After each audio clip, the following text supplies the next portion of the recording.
En cada una de las sesiones estaremos avanzando a través del mismo método, con 6 pasos: los saberes previos, la exploración de saberes, estructuración del conocimiento, su profundización y práctica, la transferencia a otros contextos y la valoración. Se realizará en el cuaderno y en la plataforma.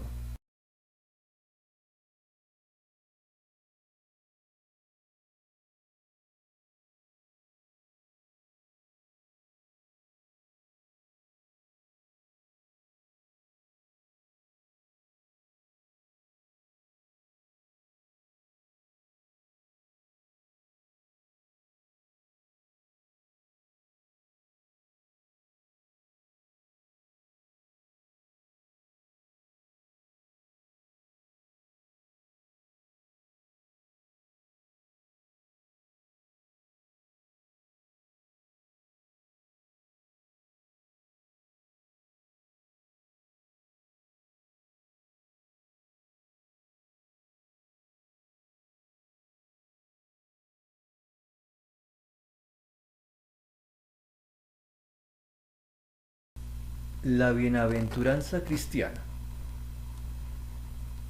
Después de habernos aproximado a las bienaventuranzas,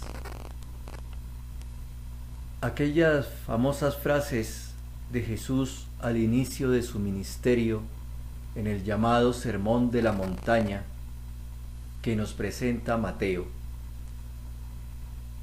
que son una especie de resumen de toda su enseñanza.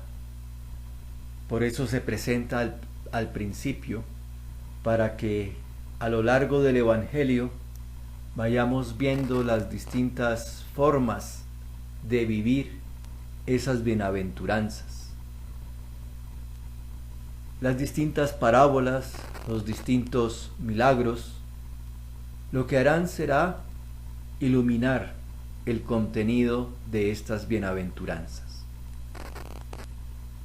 Sin embargo, encontramos en ellas unos términos que nos remiten no a esta realidad, a este mundo, sino a una realidad más allá, trascendente a este mundo, que llamamos la salvación, el reino de los cielos, la santificación, la realización personal.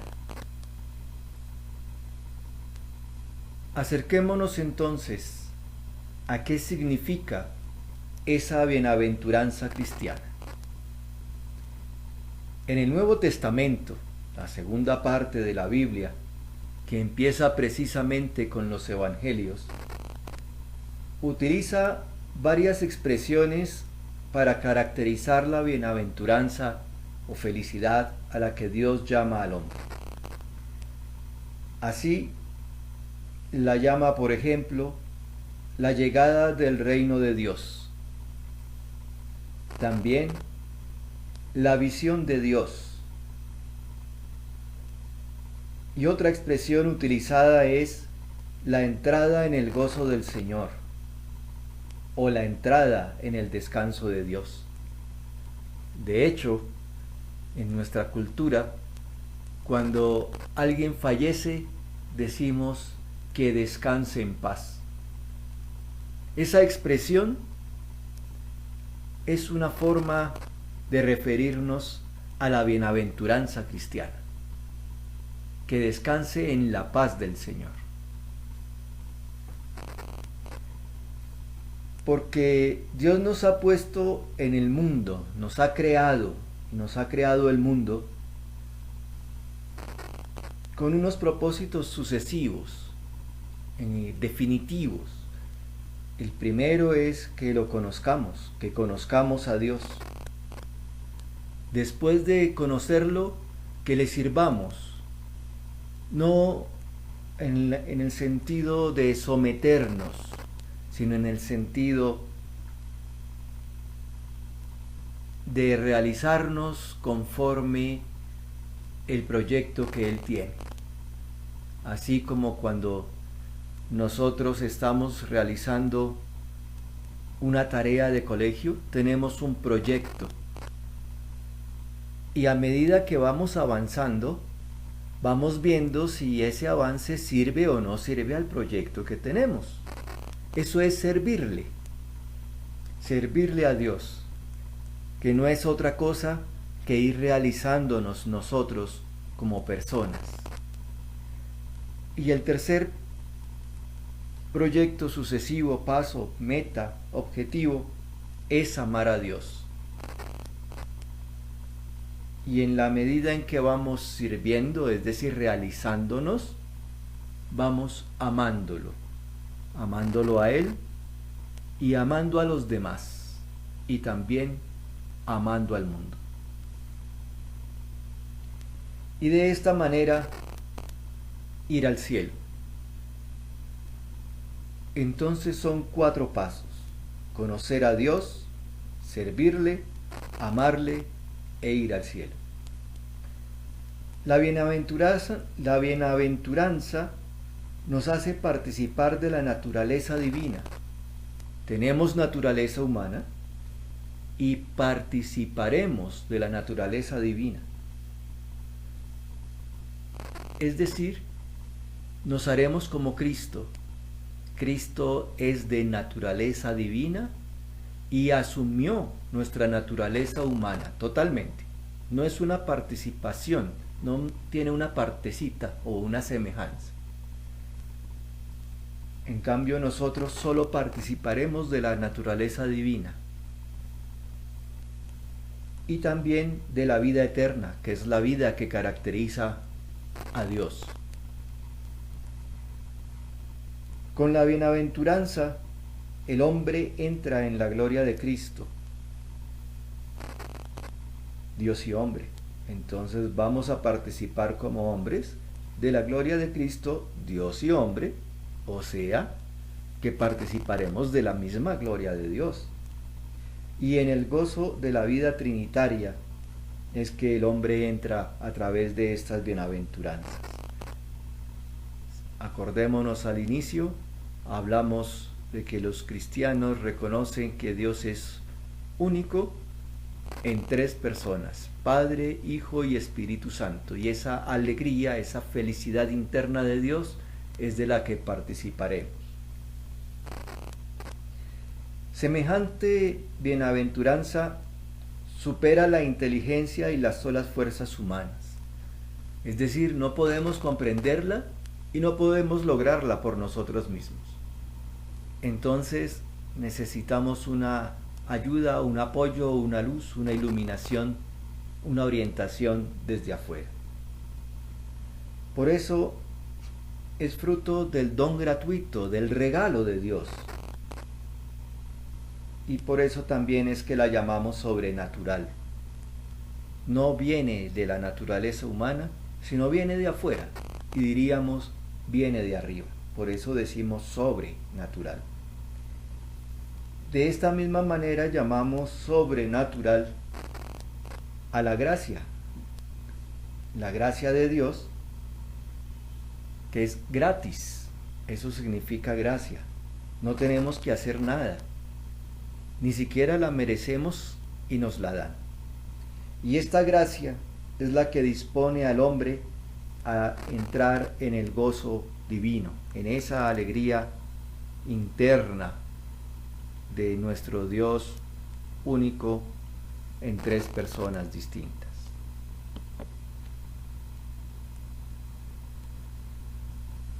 Esta bienaventuranza cristiana, esta bienaventuranza prometida, entonces nos pone ante opciones morales decisivas. Tenemos que tomar decisiones. De tal manera que nos invita a reflexionar sobre nuestro propio ser, teniendo en cuenta la meta a la que estamos llamados o proyectados.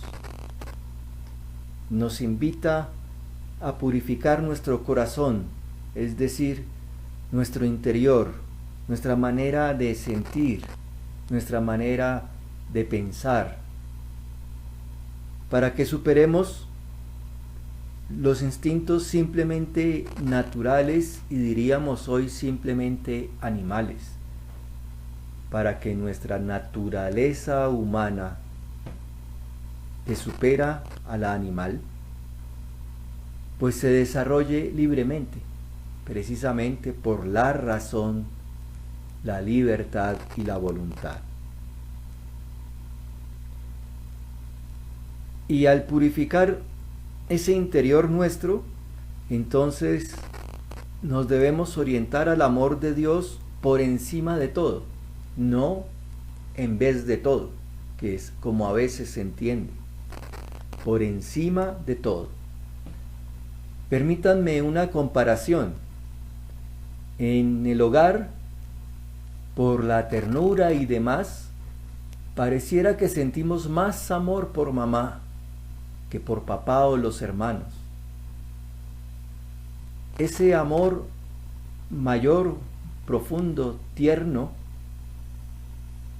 no es la negación del amor por papá o por los hermanos u otros miembros de la familia. En cierta forma, está por encima de todos, pero no está negando a los demás. Entonces, amar a Dios por encima de todo no significa que no amemos las otras personas, que no amemos la realidad del mundo.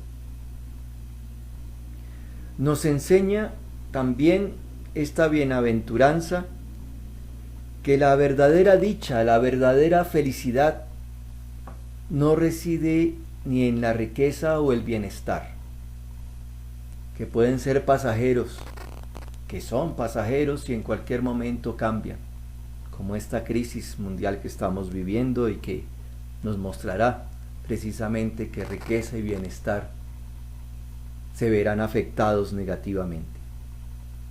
Tampoco esa felicidad reside en la gloria humana o el poder, esa gloria humana a la que nos han enseñado a través de los medios que antes llamábamos de comunicación, que luego pasaron a llamarse medios de información y que hoy en día llaman medios de entretenimiento, la televisión, el internet y demás. Allí encontramos muchas glorias humanas y mucho poder. Tampoco es quedarnos allí, es superar esas referencias, esos modelos. La verdadera felicidad entonces tampoco reside en ninguna obra humana, en ninguna acción, por útil que sea, como por ejemplo las ciencias, que en este momento nos están apoyando en la crisis que estamos viviendo. Las técnicas que son las que están aplicando, por ejemplo, los médicos en los tratamientos, o las técnicas de prevención que estamos usando, los tapabocas, los desinfectantes, el aislarnos y quedarnos en casa es una técnica. Ni en las artes, la música, el dibujo, la pintura, todas nuestras habilidades, nuestro deporte, no es suficiente para esa felicidad. Nos aportan sí, pero debemos también proyectarlas más allá. Y tampoco la felicidad está en ninguna criatura, sino solo en Dios. Antes presentaba yo el ejemplo del hogar. La felicidad del esposo no está en su mujer y en sus hijos, y la felicidad de la esposa no está en su esposo y en sus hijos.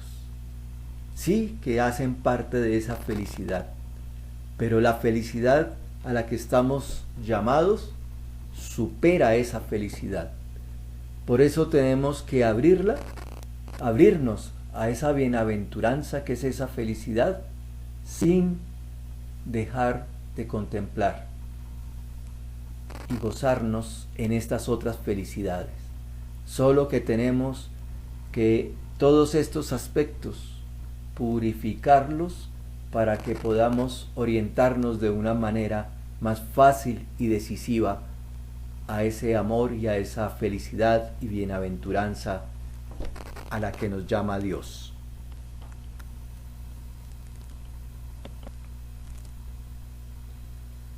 Entonces, para poder orientarnos en esa purificación interna y poder orientarnos y avanzar hacia esa bienaventuranza, Dios mismo nos ha presentado unas orientaciones desde muy antiguo.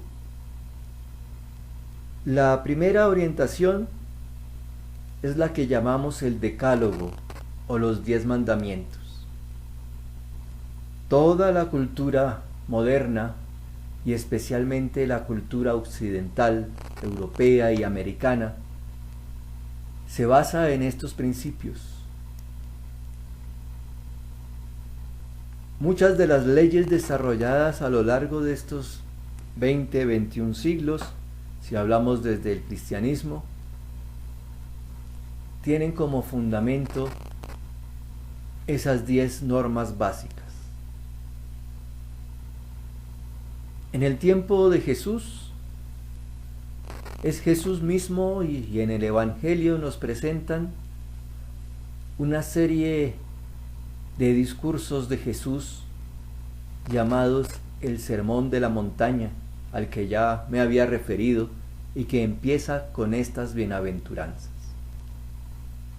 Ese Sermón de la Montaña nos presenta también a Jesús como un Moisés en la que baja de la montaña, que está en la montaña, y nos da una nueva ley, una nueva orientación para alcanzar esa bienaventuranza. Es como lo que estamos viviendo en esta crisis mundial. Nuestros gobiernos han dado normas llamadas decretos para que nosotros, siguiendo esa orientación, procuremos cuidar nuestra salud, nuestra vida, en la medida en que nosotros cumplamos esas normas, salvamos nuestra vida. Entonces, lo importante es salvar la vida, estén o no estén las normas. Pero las normas lo que hacen es recordarnos, orientarnos. Son como en una carretera las señales de tránsito que nos advierten que si no seguimos la orientación que nos dan, no estaremos viajando seguros. Ese es el sentido de una norma religiosa. No es simplemente una imposición que viene de afuera. También la catequesis de los apóstoles, que podríamos decir que son el resto de escritos que hay en el Nuevo Testamento, aparte del Evangelio, de los Evangelios, nos están orientando en la vida práctica para vivirla de una manera que facilite el que lleguemos a las bienaventuranzas. Entonces, los mandamientos, el Sermón de la Montaña, la catequesis apostólica nos describen los caminos que conducen al reino de los cielos, es decir, a esa bienaventuranza, a esa realización personal. Por esos caminos nosotros vamos avanzando poco a poco, paso a paso, mediante los actos de cada día. Qué interesante esto.